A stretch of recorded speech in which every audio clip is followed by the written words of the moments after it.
My daughter didn't hang up. I heard, "We'll put him in a clinic and get a power of attorney." I silently went to the bank and withdrew $3 million from my accounts. When they arrived at the bank, they were already met by the police. "I'm glad you're here with me. Please listen to my story till the end and let me know which city you're listening from. That way I can see how far my story has traveled."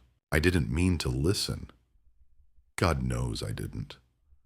I was standing by the window, holding my phone, staring at the dying light on the horizon when the line didn't click off.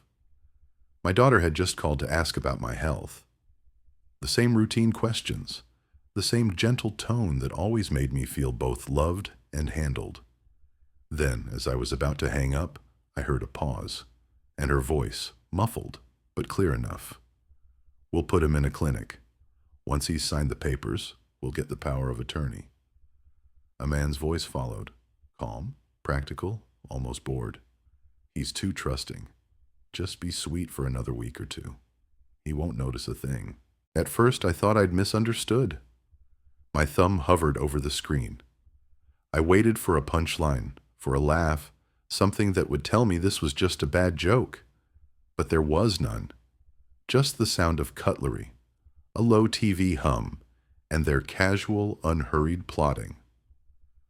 My chest felt hollow, like the air had been sucked out of it. I stood there for a full minute before I pressed the red button. The house was quiet. Too quiet.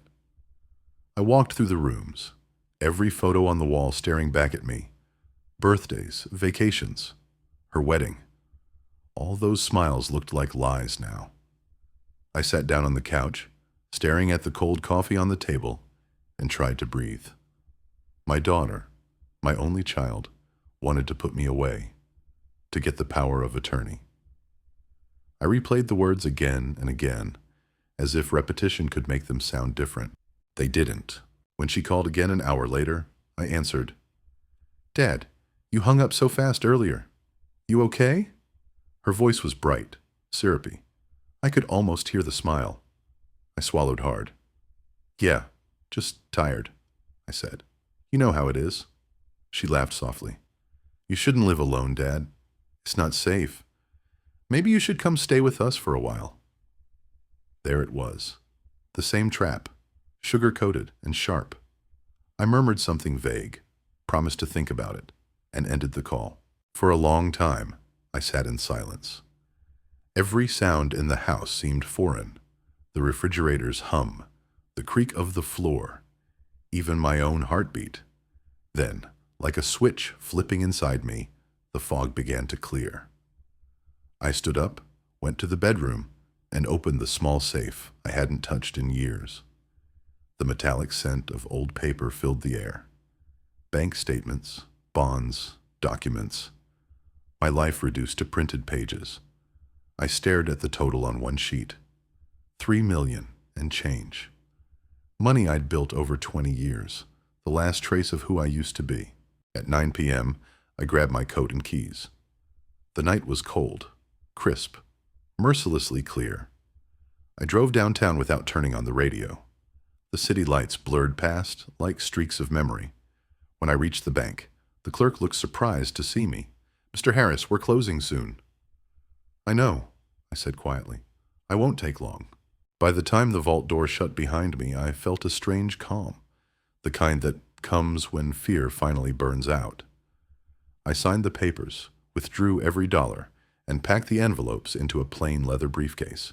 When they came to the bank the next morning, my daughter, her husband, their lawyerly smiles already rehearsed, the police were waiting for them. And for the first time in months, I breathed. I didn't go home that night. I didn't even think about it. After leaving the bank, I drove aimlessly until the lights of the city gave way to darkness and empty road. Somewhere past midnight, I pulled into a rundown roadside motel, the kind with flickering neon signs and peeling paint. The man at the counter barely looked up as I signed the register. "One night?" he asked. "Maybe more," I said. Inside the room, the air smelled of dust and cheap detergent.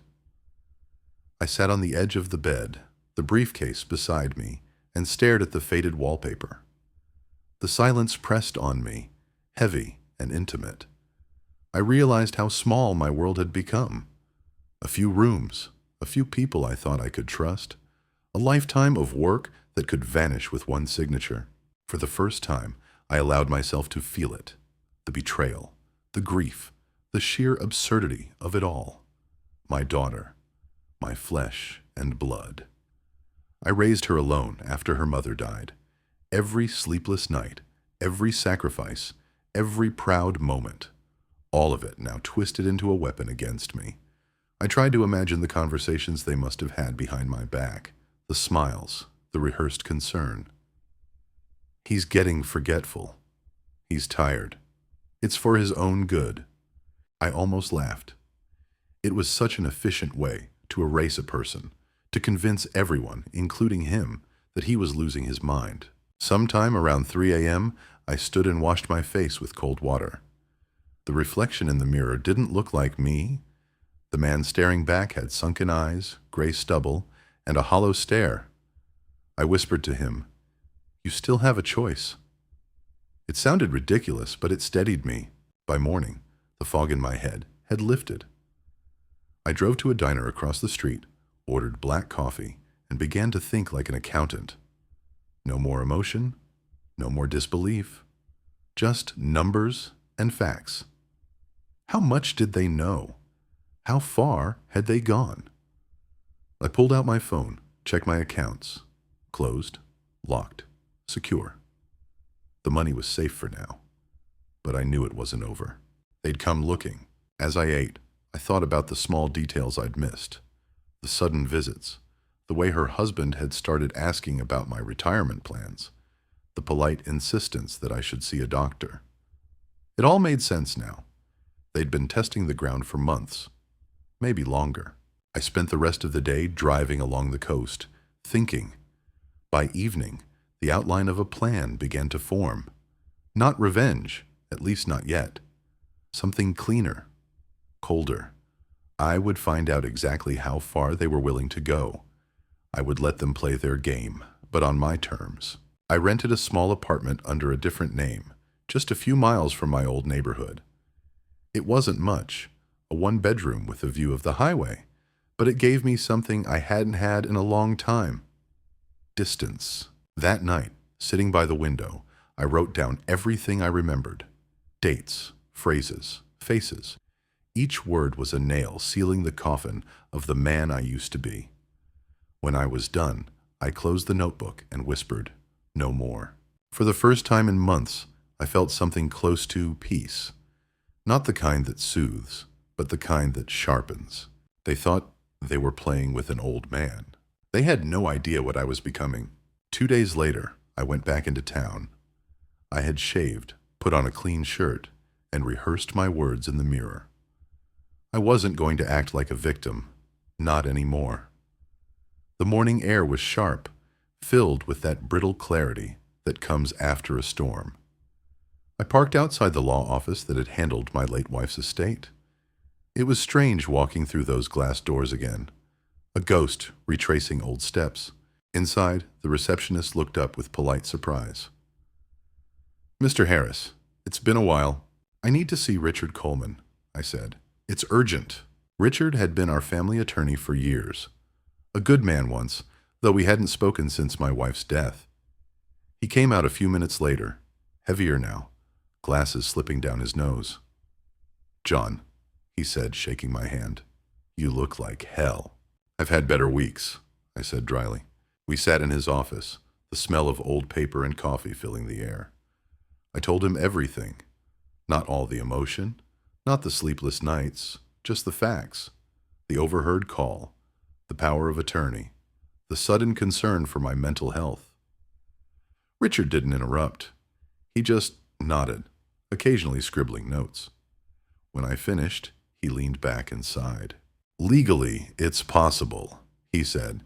"If they can prove you're mentally unfit, they can file for conservatorship. It's a long process, but if they've already been speaking to another attorney..." He trailed off. "They have," I said. He nodded slowly. Then you don't have much time. For a moment, the room tilted.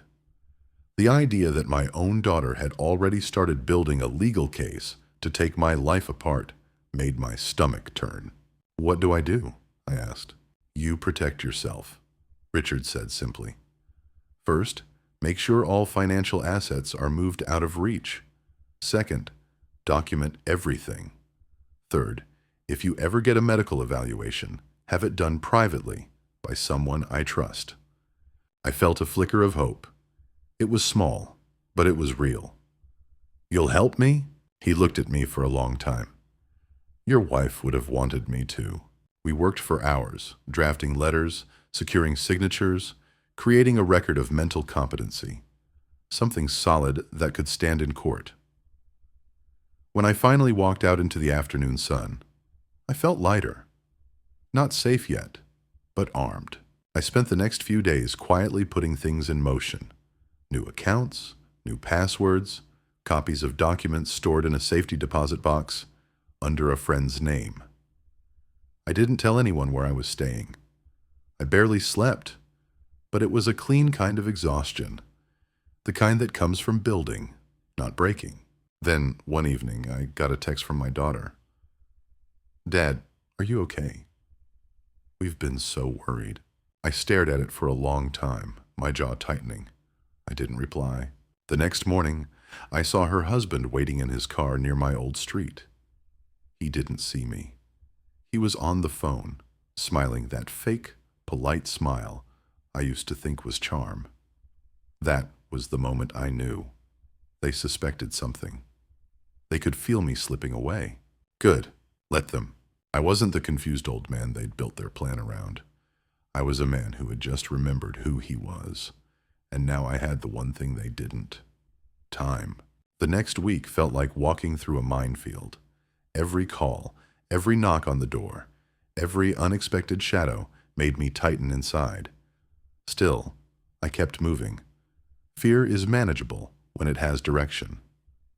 I had one now. First, I rewrote my will. It wasn't easy. Looking at those lines of legal text, thinking of who used to be the center of my life and now could not even be trusted with my houseplants. But I did it. The new beneficiary was a small foundation my wife once supported, one that helped veterans rebuild after injury. It felt right. Real. Something that couldn't be corrupted. Then I met Richard again. They'll find out, he warned. If they already had access to the old will, they'll know something changed. I want them to, I said, just not too soon. We filed everything quietly, made sure copies went to different jurisdictions. I even created a trust in another state, one they wouldn't be able to trace easily. The money was safe. For the first time in months, I could sleep without seeing their faces hovering over me, whispering words about clinics and care. But peace never lasts. 3 days later, my daughter showed up at my apartment. I hadn't told her where I was staying. She must have found out through someone at the bank. She looked perfect as always.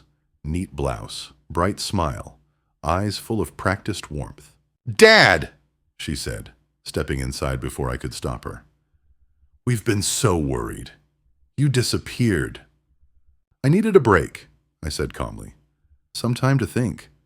"Think about what?" Her tone changed, almost imperceptibly. Light, but sharp. "You shouldn't be alone. People talk, you know.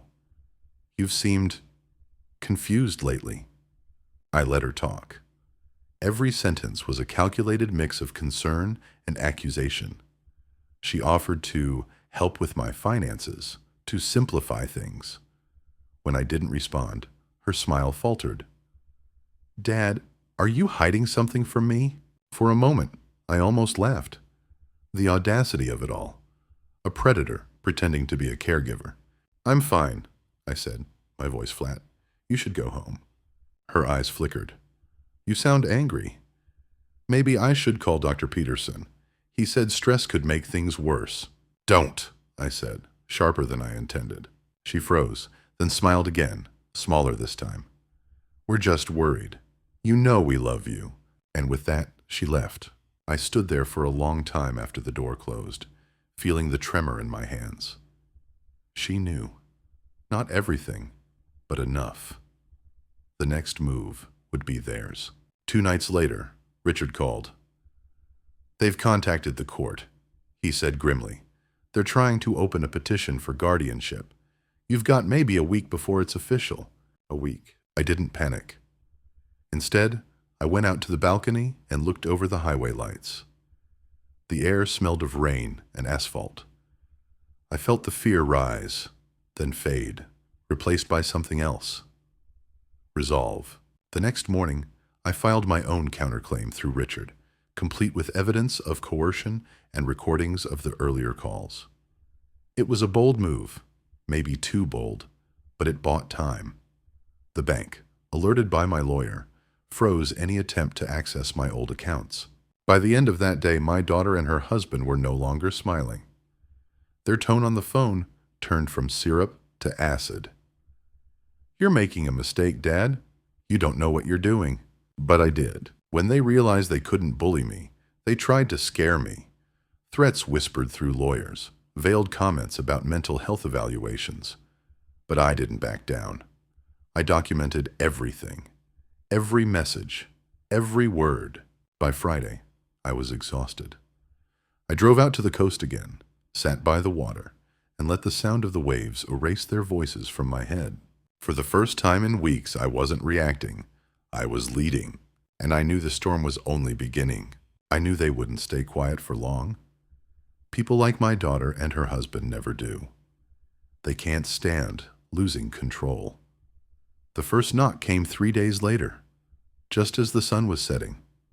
I opened the door, and there she was again, holding a casserole dish, like some actor in a sentimental commercial. Her voice was soft, trembling in just the right places. "Dad, please, I hate that we're fighting. Can we just talk?" Every instinct told me to slam the door, but curiosity held me. I let her in. She placed the dish on the counter, glanced around the small apartment. "This isn't you," she said. "You shouldn't live like this. You belong at home." "I am home," I said. She looked at me with moist eyes. "You think we meant to hurt you? We just want what's best. You've been under stress. After Mom died." She let the sentence fade, perfectly timed for sympathy. I watched her performance in silence.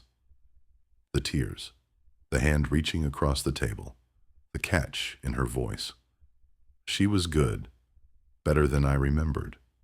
For a moment, the ache in my chest almost cracked the wall I'd built. Almost. Then I remembered the words from that phone call. "We'll put him in a clinic and get the power of attorney." That was enough. I leaned back. "If this is an apology, it's late," I said quietly. "If it's something else, you should go." Her face hardened. Just like that, the mask slipped. "You're not thinking straight, Dad. You're letting that lawyer poison you. This could end badly for all of us." "I'm sure it could," I said, standing. "Good night, Emily." She hesitated, searching my face for weakness, then walked out without another word. The door clicked shut, and with it went the last trace of the father-daughter bond I'd been clinging to. I poured myself a glass of water, hands steady this time. The spell was broken. That night I started organizing evidence. I printed transcripts of our calls, copies of the bank notifications, emails from their lawyer. I photographed every document, stored it on separate encrypted drives, hid them in 3 different places. The more I worked, the calmer I felt. Their next attempt came through her husband. He called the following morning. "John," he said in his smooth, professional tone, "we don't have to make this ugly. Courts are messy. Let's find a solution. Maybe a joint arrangement." "You mean one where you keep my money?" I said. He chuckled, a low sound. "You're angry. I get it. But we can fix this. Family doesn't belong in court." "Then you should have thought of that before you planned to put me in one," I said, and hung up. After that, silence. A long, eerie silence. I knew it wasn't over. They were regrouping, licking their wounds. But it gave me time to breathe. In the evenings, I began to walk near the ocean again. The waves didn't care who betrayed whom. They just kept moving, patient and tireless. I started to feel the same way. Cold, steady, inevitable. By the end of that week, I had gathered enough proof to bury them if I wanted to. But I wasn't rushing. They would come again. And next time, they'd show their true faces completely. Let them. I was ready. A few weeks passed. Long enough for the adrenaline to fade, for the quiet to become something close to normal. I started spending my mornings at a small cafe near the pier.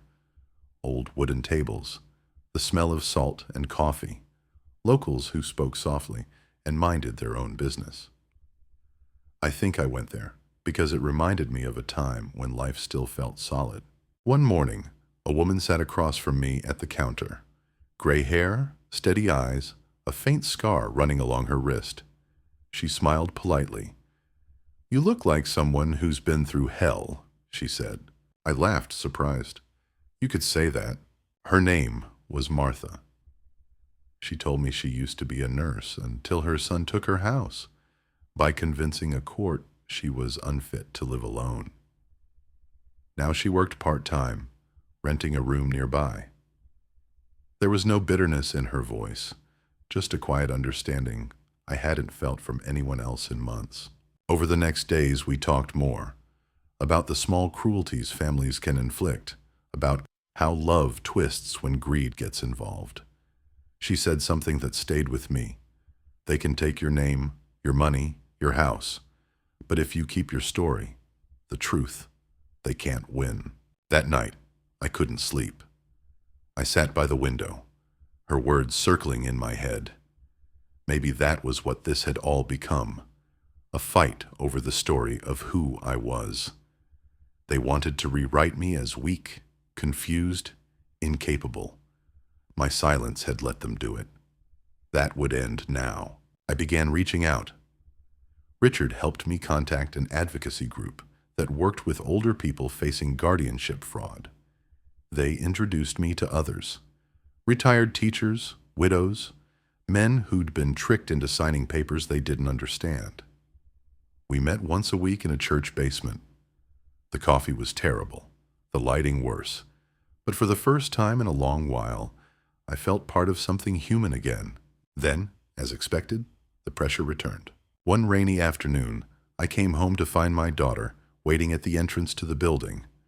Her umbrella dripped water onto the floor, her expression carefully composed. "I heard you've been talking to lawyers again," she said, following me to the elevator. "I have," I replied. "You don't have to do this. We can fix everything if you just stop this nonsense." I turned to her. "You mean if I stop fighting back?" She exhaled sharply. "Dad, you're making things worse for yourself. People will think you've lost it. You're talking to strangers, joining support groups, so I should just let you in quietly." Her mask cracked for a second. "It doesn't have to be like that," she said, voice trembling between anger and pleading. In the elevator, the silence was suffocating. She looked at me with the same eyes that once begged for bedtime stories, now filled with calculation. "You're throwing away your family," she said finally. I looked at her reflection in the metal doors. "You threw it away first." When the doors opened, she didn't follow me. I walked out, my heart pounding, my hands cold, but my mind clear. I wasn't afraid anymore. That night, I met Martha again. She listened quietly as I told her everything. When I finished, she touched my hand. "They'll come harder next time," she said. "I know," I said. "Let them." For the first time in months, I meant it. It happened faster than I expected. One Monday morning, Richard called. His voice was steady, but low. "They've filed it," he said. "Petition for full guardianship. Court hearing is in 2 weeks." I closed my eyes, exhaled slowly. "Good," I said. "Good?" "Yes," I answered. "It's time." For days I prepared. Every night I went through the documents, the audio recordings, the photographs. I wasn't just defending myself anymore. I was building a trap. Every word they had spoken, every lie, every piece of concern they'd faked would come back to them in public record. The morning of the hearing, I dressed carefully. Dark suit, polished shoes, no tremor in my hands. When I entered the courtroom, my daughter was already there, sitting beside her husband. They looked flawless, the perfect couple, composed and respectable. She smiled faintly when she saw me, but her eyes were cold. "Dad," she whispered when I passed, "you don't have to do this." I met her gaze. "Neither do you." The judge entered, and the proceedings began. Her lawyer, a slick man with too much confidence, stood and began his performance. "Your Honor, we're here because Mr. Harris's mental state has been in serious decline. He's made erratic financial decisions, cut off contact with family, and shown signs of paranoia." I let him talk. Every word was a thread tightening around them. When he finally finished, the judge turned to me. "Mr. Harris, do you wish to respond?" "Yes, Your Honor," I said, standing. I opened my briefcase and laid everything out. Bank statements showing the unauthorized inquiries into my accounts, recordings of my daughter's calls, a transcript of the conversation where she said, "We'll put him in a clinic and get the power of attorney." The courtroom went silent except for the faint hum of the air conditioner. Her lawyer stammered. My daughter's face drained of color. That's taken out of context," she said weakly. "Context?" I said. "You were planning my confinement?" Her husband leaned forward, whispering something to her, but the damage was done. The judge asked for a recess. My attorney leaned toward me, whispering, "You just turned the entire case around." I didn't smile. I didn't feel triumph. Just a deep, cold certainty that the truth was finally visible. When we reconvened, my daughter tried to speak. "He's been manipulated," she said, her voice trembling now. "He's old, and he's angry." "Old, yes," I interrupted quietly. "Angry, yes, but not stupid." Her husband stood up then, red-faced. "You can't prove we—" "I already did," I said, nodding toward the evidence screen. "And the police have copies." The rest blurred, the judge's measured words, the lawyer's frantic whispers, my daughter's tears that looked more like fear than grief. When it ended, the petition was denied. Not only that, the judge ordered an investigation into possible financial coercion. Outside the courthouse, the reporters were waiting. I didn't stop to talk. I just walked past them, feeling the weight slide off my shoulders like a coat I'd worn too long. Behind me, I heard shouting, her husband arguing with someone, my daughter crying. I didn't turn around. For the first time in years, I didn't owe anyone an explanation. That night, I sat by the window of my apartment. The city lights flickered below, restless and distant. I poured a small glass of whiskey, lifted it slightly toward the darkness, and whispered, "To truth." The war wasn't over, but the field had shifted. They were the ones on the run now. The investigation began within a week. It didn't take long for the pieces to fall apart.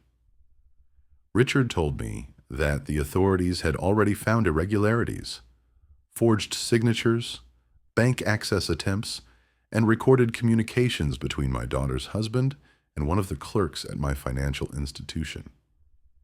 It was all there, like a trail they'd built themselves out of arrogance. I didn't celebrate. I simply waited. Each day felt quieter than the last, as if the air around me was learning how to breathe again. My phone, once a source of anxiety, stayed silent now.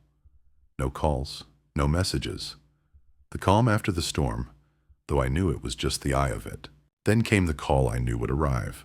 "This is Detective Moreno with the Financial Crimes Division. We'd like you to come in and give a formal statement." "I'll be there," I said. At the precinct, I sat across from a young officer typing up my account. I told the story plainly. No embellishments, no drama. just the facts. When it was over, she looked at me for a moment and said softly, "I'm sorry, sir. That must have been hard." "Yes," I said, "but necessary." A week later, Richard called again. "They've been arrested," he said. The words hit me harder than I expected. Both of them? Yes. Fraud, attempted coercion, and forgery. The DA's taking it seriously. There's talk of jail time. For a long time, I just sat there, staring at the wall. I should have felt satisfaction, justice, vindication. Instead, all I felt was emptiness. Like the final note of a song that used to mean something, but now only reminded me how much silence followed it. That night, I drove by their house. Police tape still hung near the front porch. The lights inside were off. I remembered the laughter that used to spill from those windows, the family dinners, the sound of her voice when she'd call me Dad. Now it was just a shell. When I got home, Martha called. "I saw the news," she said. "Are you okay?" "I don't know," I admitted. "It feels like winning a war that shouldn't have existed." She was quiet for a moment. "You did what you had to. That's all anyone can do." The following week, I sold the house. I didn't even pack much, just a few photos, my wife's wedding ring, the old briefcase. Everything else I left behind. The realtor asked where I was headed. "Somewhere quieter," I said. On the day I left town, the air was bright and clean. I drove without music, the highway stretching endlessly ahead. No one to chase me, no one to wait for me. It felt strange, almost unnatural, to have no enemies left to anticipate. That evening, I checked the news online. A small article on the local page. Couple charged in elder fraud scheme. Investigation ongoing. Their names printed in black and white. My name absent. That was enough. I closed the laptop and walked out to the beach. The sky was turning red with the last light of the day. I thought about how everything, every betrayal, every sleepless night had led me here, to this quiet stretch of sand and sea. There was no joy, no triumph, just a steady calm, like the tide reclaiming what was once stolen from it. They were finished, completely, and I was free. It's been 6 months since the trial ended. The headlines have faded, the reporters have moved on, and so has most of the town. People have short memories when it comes to other people's pain. I don't blame them. I live now in a small house overlooking the ocean. Nothing fancy, just clean air, quiet mornings, and the sound of waves instead of lawyers. The days are simple. Coffee, a walk along the cliffs, reading, sometimes helping the local community center with their legal aid program. Richard visits once a month. He jokes that I've turned into a recluse, and he's not wrong. But after everything, solitude feels like safety. The foundation my wife loved now bears her name. Every quarter, part of my savings goes there. Veterans, widows, men and women who've been stripped of their dignity. They send letters sometimes. Thank you notes written in shaky handwriting. I keep them in a drawer by the window. They remind me there's still good left in the world, even if it's quiet and fragile. As for my daughter, I haven't spoken to her since the sentencing. She got probation after turning on her husband during the investigation. He wasn't so lucky. He's serving time in a state facility 2 hours north. I read that she's working in a diner now, renting a room above it. The paper said she cried in court, claimed she was manipulated. Maybe she was.